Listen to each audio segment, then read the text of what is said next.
everyone. I welcome you all on my YouTube channel. आज mechanical engineering के एक सबसे महत्वपूर्ण सब्जेक्ट हीट ट्रांसफर की शुरुआत होने जा रही है। तो इस सेशन में मैं आपको हीट ट्रांसफर के बारे में काफी कुछ बताने वाला हूं। तो आज का जो सेशन होगा वो हमारा बेसिक फंडामेंटल पे होगा, जिसमें कि हम लोग basic mode of heat transfer को समझेंगे कि हीट ट्रांसफर है क्या, उसके कितने मोड होते हैं और उसको हम लोग जानने की कोशिश करेंगे। तो चलिए इस सेशन को हम लोग बिगिन करते हैं। जुड़े रहिए। आज का जो हमारा टॉपिक है वो है हीट ट्रांसफर बेसिक कॉन्सेप्ट। तो आज हम लोग हीट ट्रांसफर के बारे में जानेंगे। ये शब्द ऐसा है जो आप पहले भी सुन चुके होंगे। हीट, जैसा कि आप जानते हैं, कि एक फॉर्म ऑफ एनर्जी है जो कि एटॉमिक मूवमेंट के कारण होता है। जो रैंडम मोशन होता है एटम्स में, मॉलिक्यूल्स में, उसके कारण ये एनर्जी एसोसिएट होती है। और जब हम थर्मोडायनामिक्स पढ़ते हैं तो उसमें इसे लो ग्रेड ऑफ एनर्जी का दर्जा दिया गया है, राइट। तो हीट है जो कि इजीली अवेलेबल भी है, बट इसे जब तक हम लोग वर्क में नहीं कन्वर्ट करते तब तक ये हमारे लिए यूजफुल नहीं होता है, राइट। तो जब हम थर्मोडायनामिक्स पढ़ते हैं तो हीट एंड वर्क के बारे में पढ़ते हैं, और वहां पे हम लोग इसे काफी अच्छे तरीके से जानने की कोशिश करते हैं कि जब किसी दो बॉडी के बीच टेम्परेचर डिफरेंस होता है, राइट, तो वहां पे नेचुरली हीट ट्रांसफर होता है। हालांकि आपने सेकेंड लॉ ऑफ थर्मोडायनामिक्स में भी ये पढ़ा होगा कि अगर हम हीट को लो टेम्परेचर से हाई टेम्परेचर की ओर भी अगर फ्लो करवाना चाहें तो वो भी हो सकता है, लेकिन उसके लिए आपको उस सिस्टम में एडिशनल एनर्जी इनपुट कुछ करना होता है, right. That is Clausius statement.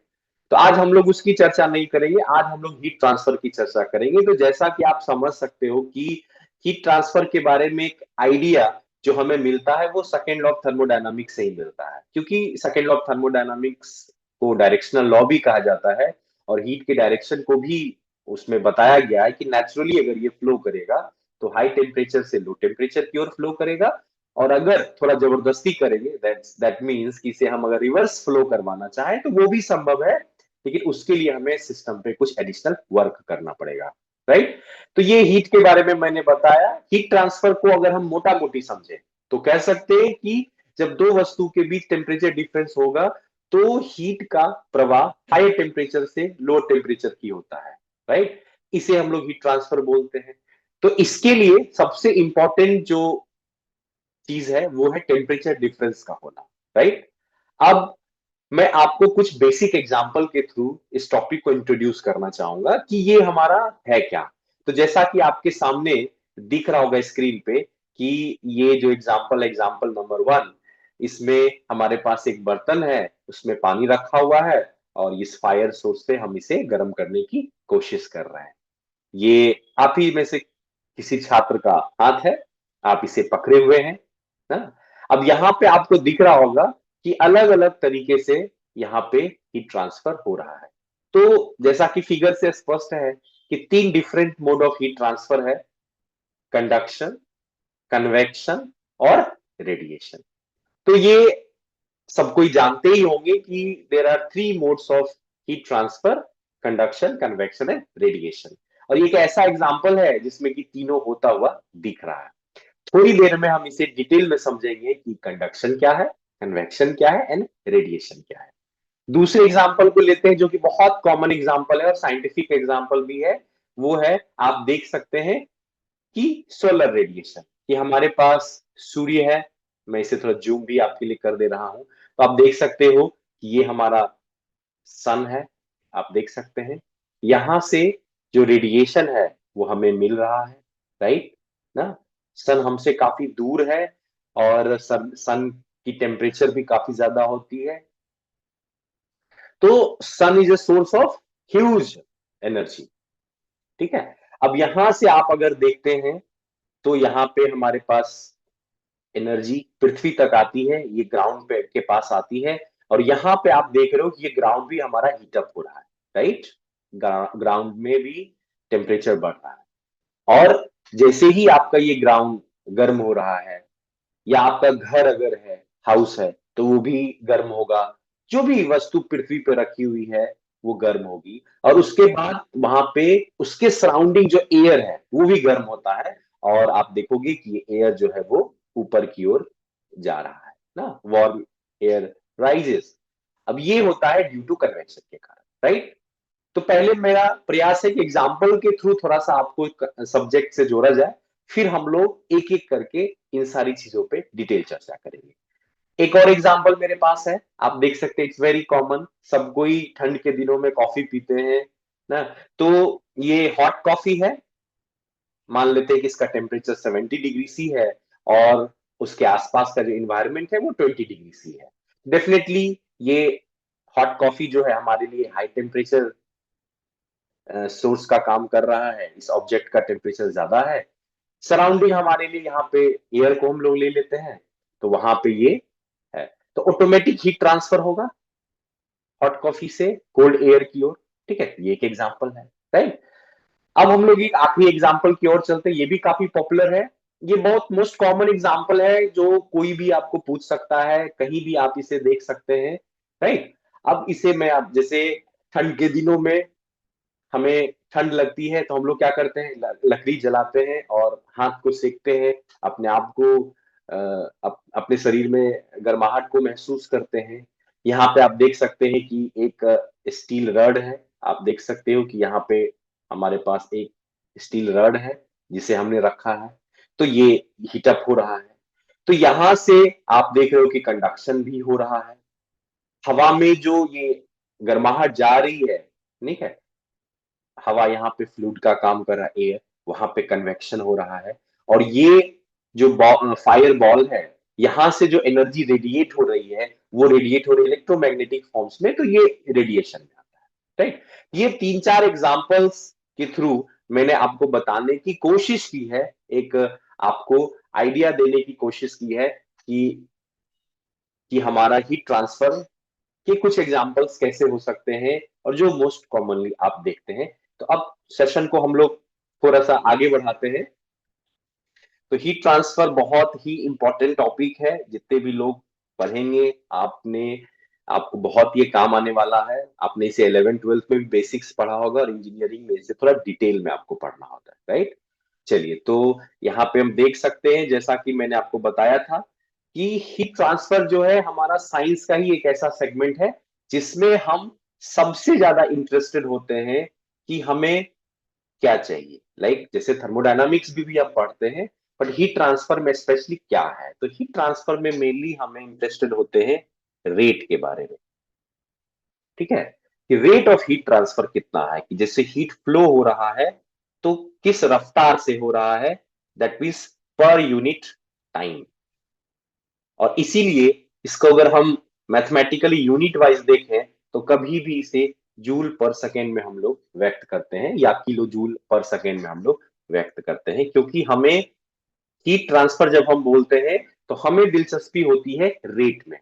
और यही चीज थर्मोडायनामिक्स में थोड़ी मिसिंग होती है, वहां पे आप इक्विलिब्रियम स्टेट के बारे में बात करते हैं, एक स्टेट से दूसरे स्टेट के बीच कितना अमाउंट ऑफ एनर्जी ट्रांसफर हुआ, बस ये हम लोग कैलकुलेट करते हैं। लेकिन अगर रेट आप नहीं कैलकुलेट करोगे, रेट अगर आप इसे नहीं कैलकुलेट करोगे, तो कोई भी जो थर्मोडायनामिक एनालिसिस करने के लिए जो हमारे पास इंस्ट्रूमेंट होते हैं, लाइक हमारे पास हीट एक्सचेंजर है, हमारे पास बॉयलर है, या कोई ट्यूब है जिसे हमें डिजाइन करना है या हीट ट्रांसफर एनालिसिस करना है, तो वो हम नहीं कर पाएंगे। उसके लिए हमें रेट का जानना बहुत जरूरी है। तो प्रैक्टिकल एप्लीकेशंस में हीट ट्रांसफर बहुत ही इंपॉर्टेंट रोल प्ले करता है।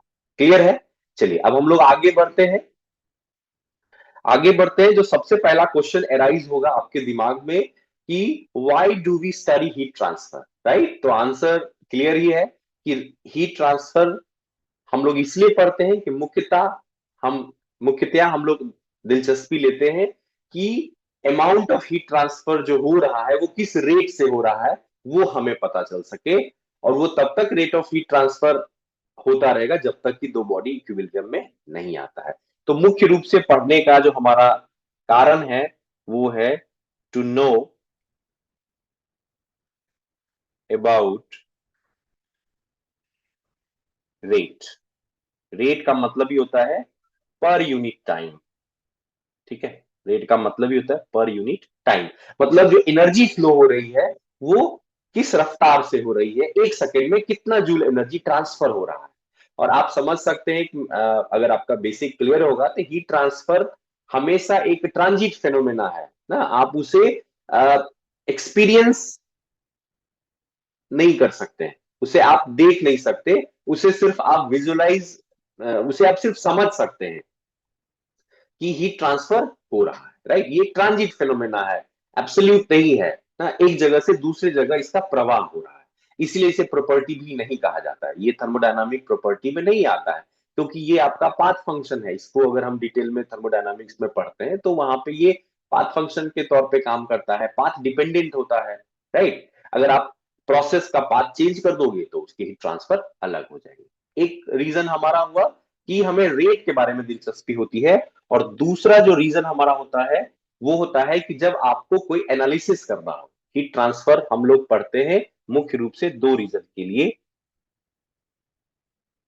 एक तो अगर आपको कोई भी डिजाइन करना है, थर्मल इंजीनियरिंग के जुड़े हुए जो इक्विपमेंट्स हैं, लाइक हीट एक्सचेंजर है हमारे पास, बॉयलर है, ट्यूब है, ठीक है, तो वहां पे होगा। और अगर आपको इसको डिटेल एनालिसिस करना चाहते हैं कि कितना हीट उसमें आ रहा है या जा रहा है, किस रफ्तार से आ रहा है, what will be the cooling time, क्योंकि एनालिसिस में आपको क्या मिलेगा, कूलिंग टाइम मिलेगा कि कोई भी लाइक सपोज ट्यूब है, उससे अगर हीट फ्लो हो रहा है या उसके अंदर कोई हॉट फ्लूइड जा रहा है तो उससे क्या हीट ट्रांसफर होगा, कितनी देर में वो कूल हो जाएगा, कितने देर में वो, या अगर जैसे बॉयलर के केस में हम वाटर को गर्म करके स्टीम बनाना होता है तो क्या उसकी कूलिंग टाइम होगी, क्या हीटिंग टाइम होगी, इन सब के बारे में अगर आपको जानना है तो हम लोग पढ़ते हैं। और जब एनालिसिस करेंगे तभी हम डिजाइन कर पाएंगे, जब हम एनालिसिस करेंगे तभी हम डिजाइन कर पाएंगे कोई भी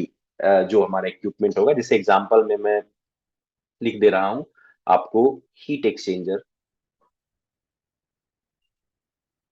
और आगे हमारा ये टॉपिक भी होगा, हम लोग इसके बारे में डिटेल में पढ़ेंगे भी कि कैसे उसका एनालिसिस करना है, कैसे उसके डिजाइन करना है, राइट। अब हमारे पास है कि what are the basic necessary condition, heat transfer होने के लिए नेसेसरी कंडीशन क्या है।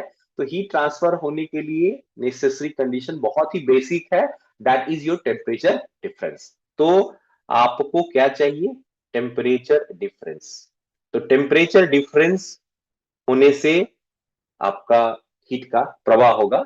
डायरेक्शन क्या होगा वो डिसाइड करेगा कि आप कैसे करना चाहते हो। तो अगर नेचुरल हीट ट्रांसफर का आप डायरेक्शन देखोगे, always flow from high temperature to low temperature, but there are few examples like refrigerator, air conditioner, वहां पे लो टेम्परेचर से हाई टेम्परेचर भी हीट का फ्लो होता है। बशर्ते ध्यान रखना है उस पे आपको सिस्टम पे कुछ एडिशनल एनर्जी इनपुट देना होगा मैकेनिकल वर्क के फॉर्म में, क्योंकि इन सब में कंप्रेशर लगा होता है, और कंप्रेशर में हम वर्क इनपुट देते हैं तो हमारा फिर वो सिस्टम वर्क करता है। तो ये ध्यान रखना है, इंटरव्यू के लिए बहुत इंपॉर्टेंट है, और आपके फंडामेंटल कंसेप्ट के लिए इंपॉर्टेंट है कि what will be the direction of heat flow, ठीक है। तो जो मेन नेसेसरी कंडीशन है हमारा, that will be your temperature difference, ठीक है। अब हम लोग आगे बढ़ते हैं। तो सबसे जो हमारे पास इंपॉर्टेंट पार्ट है कि कंसेप्ट कहां से आया हीट ट्रांसफर का, हीट ट्रांसफर का कंसेप्ट हमारे पास कहां आया। तो हीट ट्रांसफर का कंसेप्ट तो हम लॉ में ही बताएंगे, जैसा कि मैंने अभी कुछ देर पहले भी आपको बताया था, that is your second law of thermodynamics. बहुत सारे एग्जाम्स में ऑब्जेक्टिव में भी ये क्वेश्चन आता है कि heat transfer comes from which law. तो आंसर होगा कि सेकेंड लॉ ऑफ थर्मोडायनामिक्स, या इसको आप डायरेक्शनल लॉ भी कह सकते हो। बहुत सारे नाम है सेकेंड लॉ ऑफ थर्मोडायनामिक्स के, क्वालिटेटिव लॉ भी इसे कहा जाता है थर्मोडायनामिक्स में, राइट। चलिए, तो ये कुछ मैंने आपको इंट्रोडक्टरी बताया, बेसिक थर्मोडायनामिक्स क्या है, सॉरी हीट ट्रांसफर क्या है, how it is different from basic thermodynamics. अब हम लोग बात करेंगे कि ये हीट ट्रांसफर अगर जब होगा तो डेफिनेटली थर्मल कंडक्टिव मटेरियल होना चाहिए। वहां पे बहुत सारे मटेरियल हैं ना, कितना हीट ट्रांसफर होगा, किस रेट से होगा, इन सब के बारे में पढ़ेंगे। लेकिन ये हीट ट्रांसफर होगा, ये किन किन तरीकों से हो सकता है, what are the mode of heat transfer. तो आप सबको ही जानते हो कि there are three mode of heat transfer, that is basically conduction, convection and radiation, ठीक है। कंडक्शन, कन्वेक्शन एंड रेडिएशन, ये हमारे तीनों हैं। और ये 3 यूनिट होते हैं सब्जेक्ट में। आगे चल के हम लोग तीनों को सेपरेटली पढ़ेंगे, थोड़ा डिटेल में पढ़ेंगे। हालांकि आप बेसिक फंडामेंटल्स 11th में आपने पढ़ा होगा इसके बारे में। उसके बाद आपको मैकेनिकल इंजीनियरिंग में से थोड़ा डिटेल पे हमको जानना होगा, क्योंकि हमें पावर प्लांट के बहुत सारे ऐसे पोर्शन होंगे जिसे हमें डिजाइन करना होगा। जैसा कि मैं बार बार बता रहा हूँ, हीट एक्सचेंजर है या कोई पाइप है, उसका एनालिसिस करना है, या कोई भी थर्मल सिस्टम है जिसके बारे में हमें जानना है, समझना है, डिजाइन करना है, एनालिसिस करना है, तो वहां पे ये चीज आपको समझना होगा। ओके, तो वहां पे आएगा। तो there are 3 mode, conduction, convection and radiation. जहां तक हम हीट ट्रांसफर के सिलेबस में बोले तो हमें कंडक्शन 1 डायमेंशन में भी संभव है, 2 डायमेंशन में भी संभव है, 3 डायमेंशन में भी संभव है। लेकिन यहाँ पे थोड़ा हम लोग रिस्ट्रिक्ट 1 डायमेंशन के स्टडी को ज्यादा करेंगे, और उसके बाद फिर हॉलो सिलेंडर और हॉलो स्फीयर को पढ़ेंगे, दैट इज जिसमें कि रेडियल हीट ट्रांसफर होता है, उसे भी जानेंगे। यहाँ पे थोड़ा सा मैं ऐड ऑन कर दूंगा, 2 कंडक्शन के 2 मोड और हैं। हालांकि ये इसका बाइफर्केशन कह सकते हैं। एक है कि जिसमें कि हमारा स्टीडी स्टेट कंडीशन को हम लोग लेके चलेंगे, कि स्टीडी स्टेट कंडीशन में हमारा कंडक्शन क्या है। और दूसरा हम लोग अनस्टीडी स्टेट, जिसे हम लोग ट्रांजिएंट भी बोलते हैं,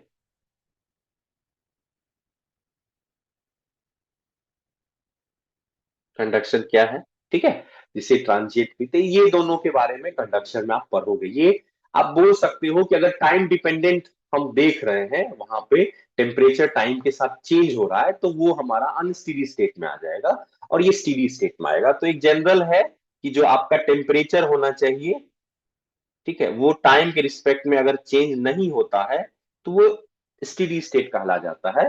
और अगर ये चेंज हो जाता है, आप अगर देखते हैं, चेंज हो जाएगा, dt बटा dt is not equals to 0, इसका मतलब ये चेंज जो है वो कांस्टेंट नहीं है, वो बदल रहा है, तो अनस्टेडी स्टेट होगा। जो कि हम लोग अपकमिंग सीरीज में इसे डिटेल में देखेंगे, क्योंकि अनस्टेडी स्टेट कंडीशन आपके डेफिनेटली सिलेबस में होगा। लम्प सिस्टम एनालिसिस एक स्पेशल टॉपिक है जिसमें इसके बारे में पढ़ते हैं। दूसरा जो यहाँ पे है वो है कन्वेक्शन। तो कन्वेक्शन भी 2 तरह के होते हैं, मैं आपको बताऊंगा। एक पहला जो हमारा होगा, that will be your free और नेचुरल, ठीक है। और दूसरा होता है that will be your forced convection, ठीक है। तो ये इसके बारे में हम लोग भी आगे अपकमिंग लेक्चर्स में जानेंगे। और तीसरा होता है रेडिएशन, ठीक है। तो ये एक ब्रीफ थोड़ा सा आइडिया दे दिया। और एक एडिशनल टॉपिक और इसमें होगा, that will be your heat exchanger, क्योंकि हीट एक्सचेंजर बहुत इंपॉर्टेंट टॉपिक हो जाता है जब हम पावर प्लांट और डिटेल में समझते हैं। और उसके लिए बेसिक हीट ट्रांसफर को ढंग से समझने के लिए आपको हीट एक्सचेंजर भी पढ़ना पड़ेगा।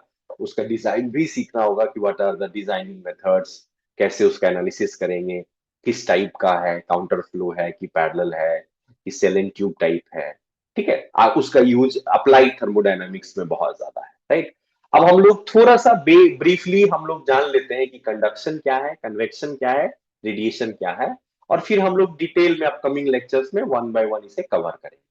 तो कंडक्शन की अगर आप बात करते हो, तो कंडक्शन एक ऐसा मोड ऑफ हीट ट्रांसफर है जिसमें एनर्जी का प्रवाह, आप बोल सकते हो, जो मोर इनर्जेटिक पार्टिकल है वहां से लेके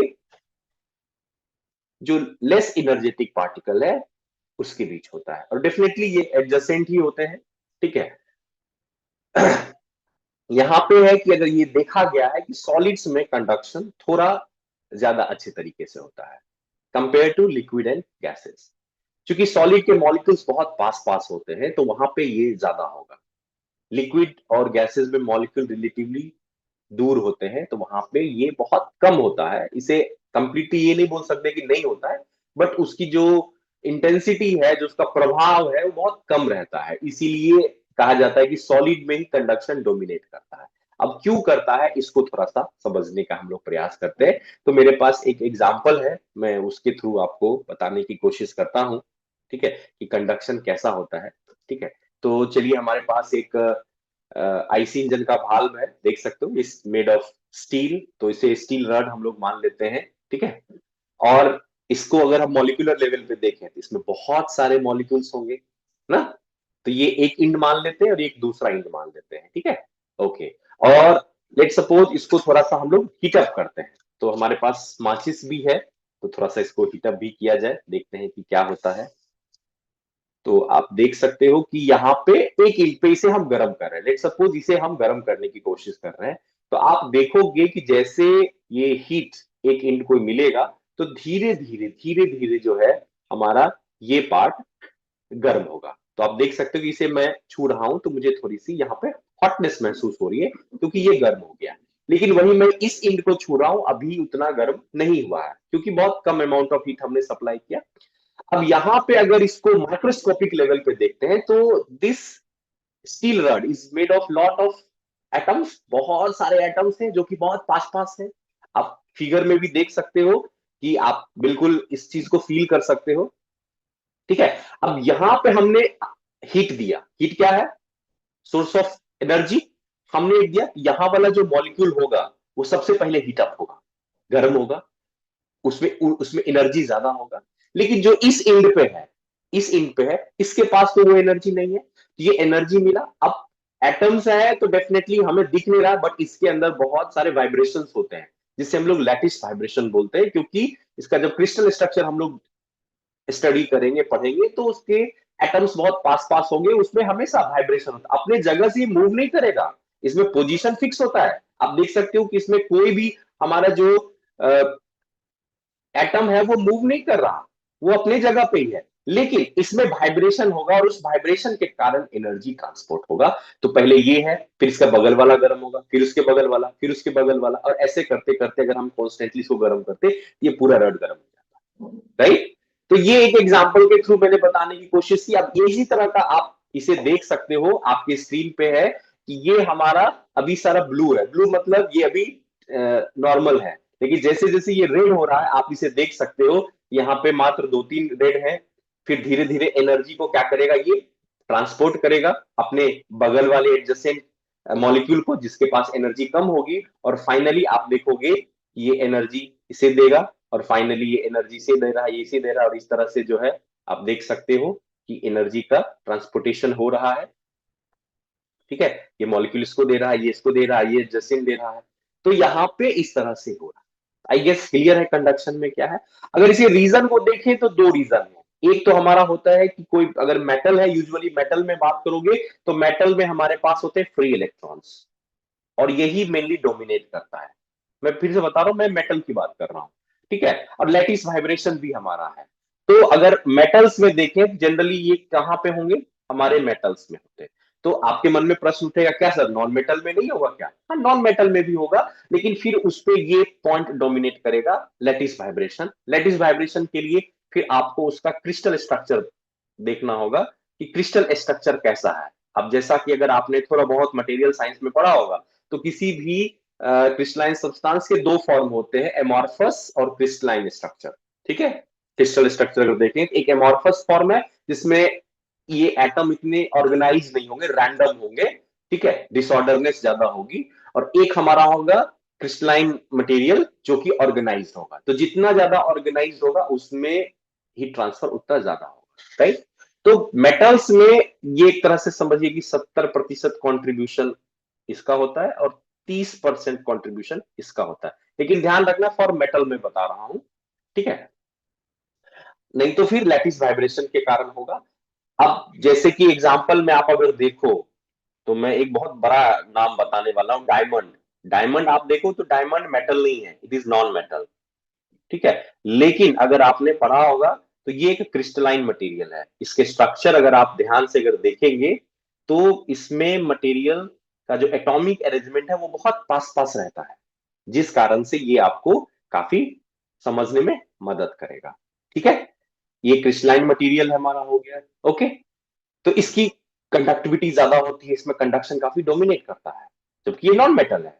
बट इसलिए हो रहा है क्योंकि ये क्रिस्टलाइन मटेरियल है, इसके एटॉमिक अरेंजमेंट ऑर्गेनाइज्ड है, ठीक है। ये दो रीजन है। लिक्विड और गैस की बात करें, लिक्विड और गैस की बात करें तो मैं यहां लिख देता हूं, ठीक है। लिक्विड और गैस में मुख्य रूप से दो रीजन हमारे पास होते हैं, ठीक है। एक होता है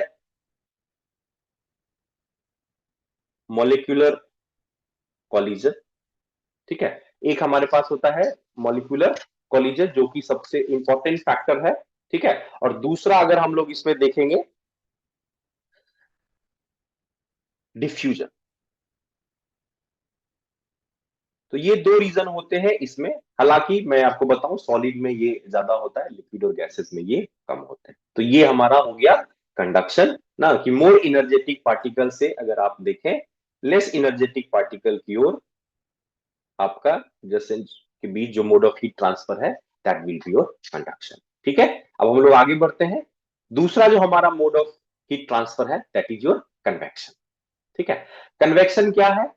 तो कन्वेक्शन एक ऐसा मोड ऑफ हीट ट्रांसफर है जिसमें दो इंपॉर्टेंट चीजें होती है, ध्यान रखना। पहला तो टेम्परेचर डिफरेंस इज मस्ट। दूसरा कि टेम्परेचर डिफरेंस किसके बीच होगा? यहां पे ध्यान रखना है कि हमारे पास एक होगा सॉलिड सरफेस और दूसरा होगा सराउंडिंग फ्लूइड। अब ये लिक्विड भी हो सकता है, ये गैस भी हो सकता है, ठीक है। चलिए, तो अब हम लोग देखेंगे। तो अब जैसे इसको भी एक एग्जांपल के थ्रू समझते हैं, ज्यादा हम इस चीज को रियलाइज कर पाएंगे व्हाट इज कन्वेक्शन, ठीक है। तो मान लेते हैं कि हमारे पास ये एक सॉलिड है, right. This is the solid surface, ये विद इन सॉलिड। तो अगर कंडक्शन की बात करोगे तो इस मटेरियल के अंदर जो हीट ट्रांसफर होगा दैट इज कंडक्शन। लेकिन कन्वेक्शन की बात करें तो देखिए कैसे डिफरेंट होता है। अब ये रखा हुआ है और लेट सपोज इमेजिन करिए कि सूर्य की किरणें इस पे पड़ रही है, राइट। तो सोलर रेडिएशन आ रहा है, ठीक है। तो सूर्य की किरण जो यहां तक आ रही है वो रेडिएशन का एग्जाम्पल हो गया। इसी में मैं आपको तीनों एग्जाम्पल एक बार समझा दे रहा हूं। तो सूर्य से यहाँ जो किरणें आ रही है इससे जो ये गर्म होगा, ठीक है। तो ये सोलर रेडिएशन, रेडिएशन के कारण, क्योंकि रेडिएशन को मीडियम की जरूरत नहीं होती है, तो इसकी एनर्जी जो है वो इलेक्ट्रोमैग्नेटिक वेव्स के फॉर्म में हमारे पास आती है, राइट ना। उसके बाद ये मटेरियल जो गर्म हुआ वो हुआ कंडक्शन के कारण, राइट। अब ये मटेरियल गर्म है लेकिन इसके चारों तरफ एयर है, सराउंडिंग है। तो इस मटेरियल का टेम्परेचर ज्यादा है, बगल की जो मीडियम है, सराउंडिंग मीडियम है, चाहे मान लेते इसे पानी में रखें तो लिक्विड हो गया, या अगर खुली हवा में रखते हैं तो एयर हो गया, या कोई पर्टिकुलर गैस में इसको इनक्लोज करोगे तो वो हो जाएगा। तो कोई भी मीडियम हो, तो इस सॉलिड सरफेस से उस मीडियम के बीच जो हीट ट्रांसफर हो रहा है दैट इज योर कन्वेक्शन, ठीक है। अब ये दो तरीके से हो सकता है। एक तो स्वतः हो सकता है, जैसे ये गर्म है, हमने इसे अपने हाथ पे रख दिया, छोड़ दिया, ठीक है। बगल में हवा है, उससे ये धीरे धीरे ठंडा हो रहा है, ठीक। डेफिनेटली ये हॉट है, बॉडी है, सराउंडिंग टेम्परेचर कम है, हीट ट्रांसफर होगा। तो ये नेचुरली होगा, दैट इज कॉल्ड नेचुरल और फ्री, ठीक है। अब दूसरा जो तरीका है कि लेट्स सपोज इसको रखें और बगल में एक फैन हम चला दें। आप देखते होंगे कि आपको गर्मी लगती है, आप पंखा चला लेते हो। जब पंखा चलाओगे ना, या एक फैन हम चला देंगे तो क्या होगा कि इस हवा को ये फैन क्या करेगा, फोर्सफुली इसके ऊपर भेजेगा, राइट। जैसा कि आप इस फिगर में देख सकते हो कि हमारे पास एक हॉट एग है, ठीक है, और यहाँ पे हमने एक फैन लगा दिया है, तो हवा को ब्लो कर रहा है, राइट। और एक दूसरा सिचुएशन है जिसमें कि ये हॉट एग रखा हुआ है नेचुरली और अपनी हवा स्वतः इसके चारों तरफ से गर्म होकर ऊपर की ओर जा रही है। This is your natural convection, this is your force. तो एयर को अगर आप नेचुरली इससे हीट को एक्सट्रैक्ट कर ले रहा है जो मीडियम है, तो वो हो गया नेचुरल कन्वेक्शन। लेकिन अगर हम एक्सटर्नल एजेंट के थ्रू, एक्सटर्नल डिवाइस जैसे कि फैन हो गया, उसके थ्रू हवा को फोर्सफुली इसके ऊपर भेज रहे हैं और यहां से ये हीट को कैरी कर रहा है, ठीक है। हीट कैरी होगा, डेफिनेटली इसका टेम्परेचर कम होगा और तब तक ये हीट ट्रांसफर होता रहेगा जब तक कि सराउंडिंग के साथ ही इक्विलिब्रियम में ना आ जाए, ठीक है। तो आप देखोगे कि शुरू में रेट ऑफ हीट ट्रांसफर ज्यादा होगा, फिर धीरे धीरे धीरे धीरे कम होगा, होते होते बंद हो जाएगा, राइट। तो ये फिर हमारा बॉडी इक्विलिब्रियम में आ जाएगा सराउंडिंग के साथ। तो ये जो मोड हो गया दैट इज कॉल्ड कन्वेक्शन, ठीक है। अब जनरली कन्वेक्शन हम बोलते हैं इट अंडरस्टूड फोर्स कन्वेक्शन, ठीक है। बुक वगैरह में जो लिखा रहता है वो क्लियर रहता है। कन्वेक्शन मींस मोस्टली, चूंकि प्रैक्टिकल एग्जांपल हमें ज्यादा फोर्स कन्वेक्शन के मिलेंगे। हाँ, नेचुरल सारे एग्जांपल होंगे वो फ्री या नेचुरल कन्वेक्शन के होंगे, ठीक है। तो इसमें सबसे इंपॉर्टेंट है heat transfer between solid and fluid. Fluid कोई भी हो सकता है। एक चीज और आपने ये गौर किया होगा, एक कॉमन सेंस है, कॉमन सेंस लगाओ। अगर फैन को यहां मैं ब्लो करूंगा, राइट, तो हवा की वेलोसिटी ज्यादा होगी। हवा की वेलोसिटी ज्यादा होगी तो ये क्या करेगा, इस हीट को कैरी कर लेगा, ठीक है। इस हीट को ये कैरी कर लेगा तो जितना ज्यादा तीव्र गति से हवा इस पे आएगा, देखोगे ये जल्दी ठंडा होगा। जल्दी ठंडा होने का मतलब है ये हीट ट्रांसफर ज्यादा हो रहा है, मतलब 1 सेकेंड में ज्यादा अमाउंट ऑफ एनर्जी को ये डिसिपेट कर रहा है, इसलिए ना जल्दी ठंडा हो गया, राइट। मतलब यहाँ पे हीट ट्रांसफर बढ़ जाता है। तो जो एक मैं पॉइंट आपको बताने की कोशिश कर रहा हूं, कैन आई से दैट कि faster the motion of fluid, जितना ज्यादा फ्लूइड का मोशन फास्ट होगा उतना ज्यादा कन्वेक्टिव हीट ट्रांसफर बढ़ेगा, राइट। आगे चल के इसको हम लोग डिटेल में भी पढ़ेंगे कि ये हमारा जो कन्वेक्शन कन्वेक्टिव कोफिशिएंट H है वो फंक्शन होता है रेनॉल्ड्स नंबर और प्रांटल नंबर का। Reynolds number is rho V D by mu, तो वहां पे वेलोसिटी, रेनॉल्ड्स नंबर मुख्य रूप से वेलोसिटी पे निर्भर करता है, तो वहां पे फिर आपको ये जानने को मिलेगा। ये हम लोग डिटेल में बाद में पढ़ेंगे, ठीक है। तो ध्यान रखना है, कन्वेक्शन का मतलब है, कन्वेक्शन का मतलब है कि सॉलिड सरफेस और सॉलिड सरफेस और क्या सराउंडिंग मीडियम के बीच हीट ट्रांसफर हो रहा है। और एक चीज और ध्यान रखना, ये फ्लूइड में एक वर्ड और हम लोग यूज करते हैं, वो यूज करते हैं कि it should be associated with bulk motion. Bulk motion कहने का मतलब है वेलोसिटी, फ्लूइड में वेलोसिटी होगी तो अच्छा रहेगा। अब देखो यहाँ जैसे शुरू में भी चारों तरफ हवा है, ठीक है, फैन अभी बंद है, बट कुछ तो वेलोसिटी होगी, तो कन्वेक्शन थोड़ा सा ज्यादा डोमिनेट करेगा या ज्यादा एग्जिस्ट करेगा जब ये हायर वेलोसिटी के साथ डील करेगा। इसीलिए इसमें थोड़ा सा फ्लूइड वेलोसिटी बहुत इंपॉर्टेंट रोल प्ले करता है। तो जहां कहीं भी आप डिफिनेशन देखोगे तो देखोगे कि when it occurs between solid surface and fluid and it should be associated with the bulk motion। Clear है? आप इस एग्जांपल के थ्रू भी समझने की कोशिश कर सकते हो कि this is forced convection and this is natural convection, right. Natural convection में जो सबसे इंपॉर्टेंट है ये फिगर, जो कि इंटरव्यू में काफी पूछा जाता है कि ये हॉट एग रखा हुआ, तो ये ऊपर ही हवा क्यों जा रहा है? तो इसका रीजन यही है, P बराबर रो आर टी, आपने पढ़ा होगा ना। तो फॉर पर्टिकुलर प्रेशर यहाँ पे density is inversely proportional to temperature ना। तो यहाँ पे आप देखोगे कि अगर हम जैसे इसको हीट करते हैं, तो हीट करने का मतलब हो गया, जैसे अगर इसको हम हीटिंग इफेक्ट करेंगे तो टेम्परेचर बढ़ेगा।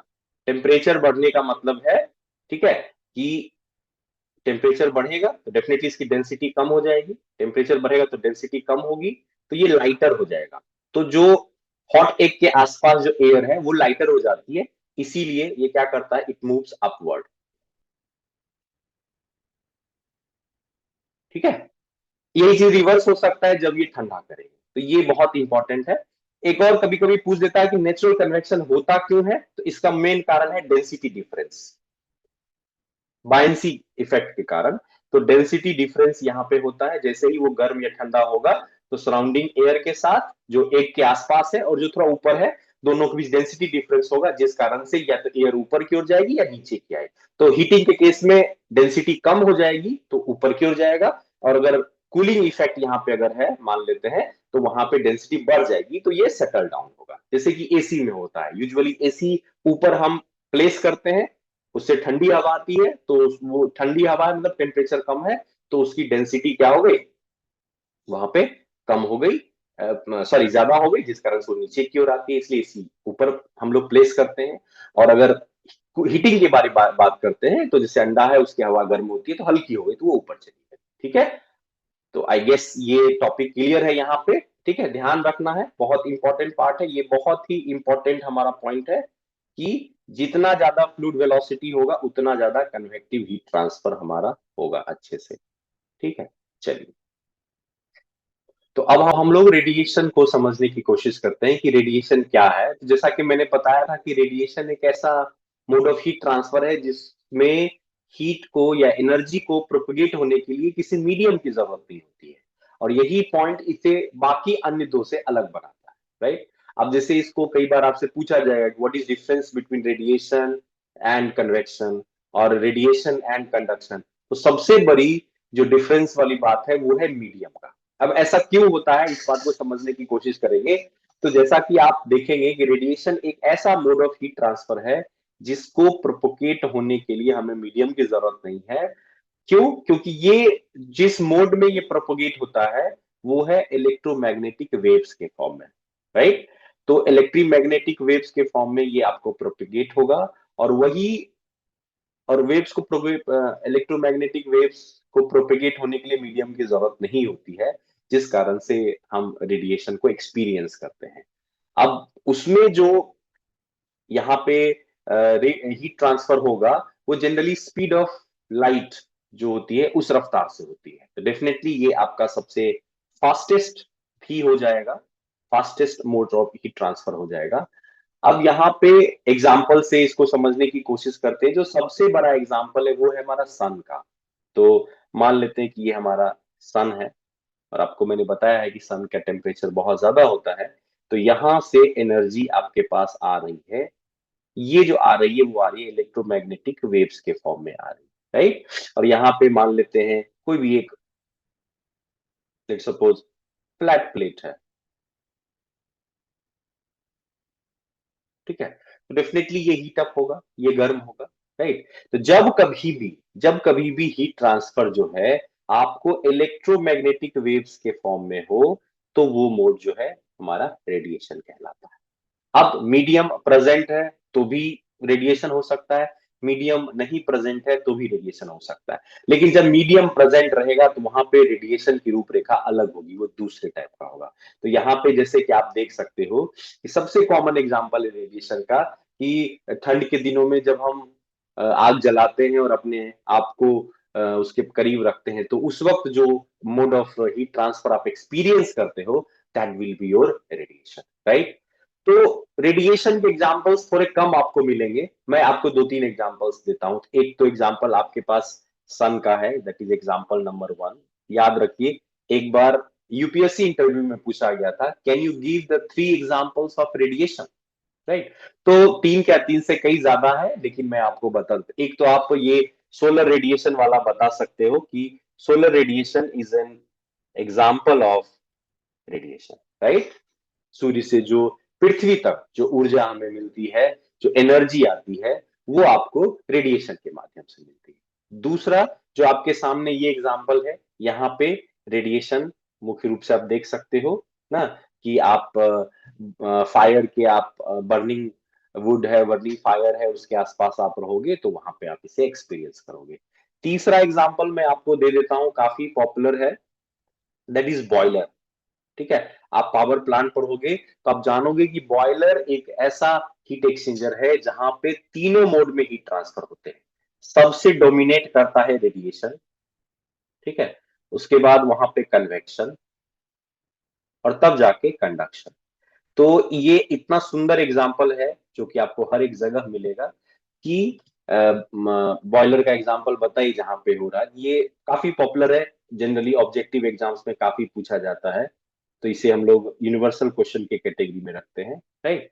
एक और एग्जांपल मैं आपको दे देता हूं, ठीक है। आपने हम बहुत सारे अगर आप करियर अपॉर्चुनिटी की बात करेंगे, ठीक है, तो वहां पे देखेंगे कि एक ऑर्गेनाइजेशन है, that is called NPCI, nuclear power corporation India limited. तो वो परमाणु ऊर्जा विभाग में आता है। जिस तरह से एनटीपीसी को समझते हैं, तो एनटीपीसी में विद्युत उत्पादन जो है वो कोयले को कोयले को जलाकर पानी को गर्म करके स्टीम बनाते हैं, और उस स्टीम से हम ऊर्जा प्राप्त करते हैं। और एनपीसीएल में ये चीजें जो है वो आपको न्यूक्लियर न्यूक्लियर एनर्जी को जो हम प्राप्त करते हैं वो हम रेडियो एक्टिव एलिमेंट से प्राप्त करते हैं। तो वहां भी जो एक तरह से वहां पे भी जो रेडिएशन होता है, जो ऊर्जा मुख्य रूप से जो ट्रांसमिट होती है, वो रेडिएशन के मोड्स होता है। तो जो कि हमारा न्यूक्लियर फ्यूल है, जैसे कि यूरेनियम, हम लोग U-235 जो है, इसको हम लोग वहां से बर्न करते हैं, तो वहां से भी हमें जो न्यूक्लियर एनर्जी मिलती है, ठीक है। तो ये भी कहीं ना कहीं यहाँ पे रेडिएशन एक इंपॉर्टेंट रोल प्ले करता है। तो चलिए, मैंने आपको 4 एग्जांपल बता दिए, ठीक है।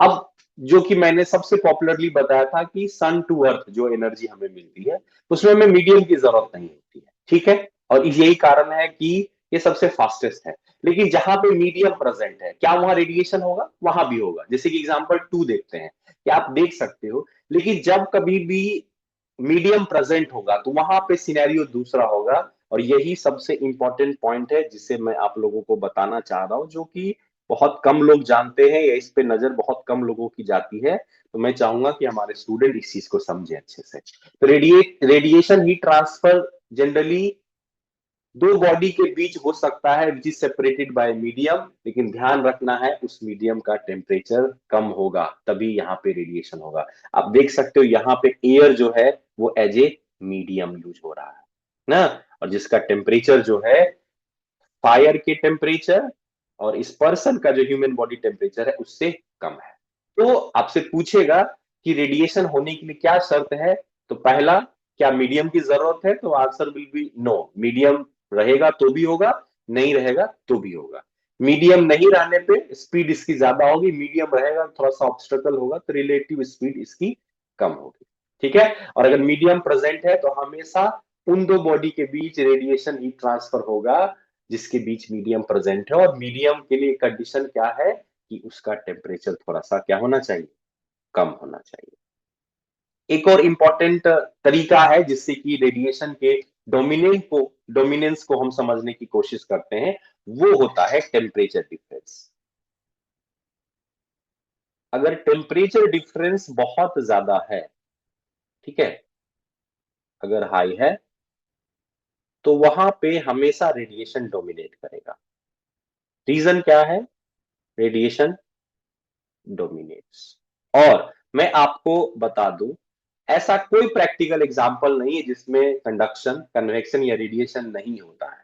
तो मोस्ट ऑफ द एग्जाम्पल्स जो प्रैक्टिकल एग्जाम्पल्स हैं उन सब में तीनों मोड ऑफ हीट ट्रांसफर होते हैं, लेकिन जो डोमिनेट करता है हम उससे ही उस एग्जाम्पल के कैटेगरी में रखते हैं, राइट। अब जैसे इस एग्जाम्पल में यहाँ पे देखें, तो यहाँ पे अगर आप देख रहे हो ये फायर जा रहा है, तो फायर से एयर भी तो कुछ गर्म होगा आसपास का, तो वहां पे वो कन्वेक्शन हो रहा है।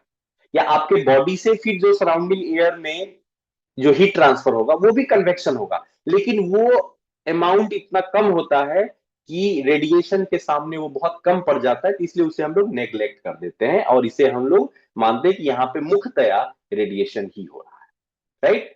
रेडिएशन डोमिनेट होने का जो सबसे बड़ा रीजन जो मैंने बताया, वो बताया टेम्परेचर डिफरेंस। और इस टेम्परेचर डिफरेंस को ऐसे समझेंगे, आगे चल के हम लोग पढ़ेंगे, तीनों का हम लोग सेपरेटली गवर्निंग लॉ पढ़ेंगे। तो कंडक्शन में फूरियर्स लॉ होता है, कन्वेक्शन में न्यूटन्स लॉ ऑफ कूलिंग है, रेडिएशन में होता है स्टीफन बोल्ट्जमैन लॉ। और वहां पे आप देखोगे कि जो रेडिएशन में जो heat transfer, rate of heat transfer हम लोग कैलकुलेट करते हैं, क्यू रेडिएशन, वो डायरेक्टली प्रोपोर्शनल होता है टेम्परेचर के पावर 4। मतलब ये टेम्परेचर डिफरेंस, बाकी सब में ये ऑर्डर फर्स्ट ऑर्डर का होता है, लाइक फूरियर्स लॉ में भी देखो Q is directly proportional to change in temperature. यहां कन्वेक्शन में भी सिर्फ टेम्परेचर के पावर 1 होता है, लेकिन रेडिएशन में जो heat rate of heat transfer है वो टेम्परेचर के पावर 4 होता है, और टेम्परेचर भी हम लोग केल्विन में लेते हैं, राइट। तो यहां पे आप देखोगे कि अगर दो बॉडी के बीच हम रेडिएटिव हीट ट्रांसफर को निकाल रहे हैं तो टेम्परेचर डिफरेंस ज्यादा है, तो टोटल अमाउंट ऑफ जो हीट होगा वो उस डिफरेंस टेम्परेचर के पावर 4 के डिफरेंस पे होगा।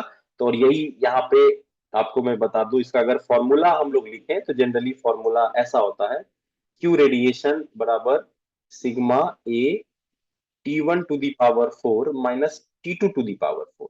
ये टेम्परेचर डिफरेंस इतना ज्यादा होता है जिस कारण से रेडिएशन डोमिनेट करता है। तो कई बार प्रैक्टिकल ऐसे सिचुएशंस आपको दिए जाएंगे जहां पे समझना है कि रेडिएशन डोमिनेट कर रहा है कि नहीं, तो बेस्ट तरीका उसके टेम्परेचर डिफरेंस को देखो।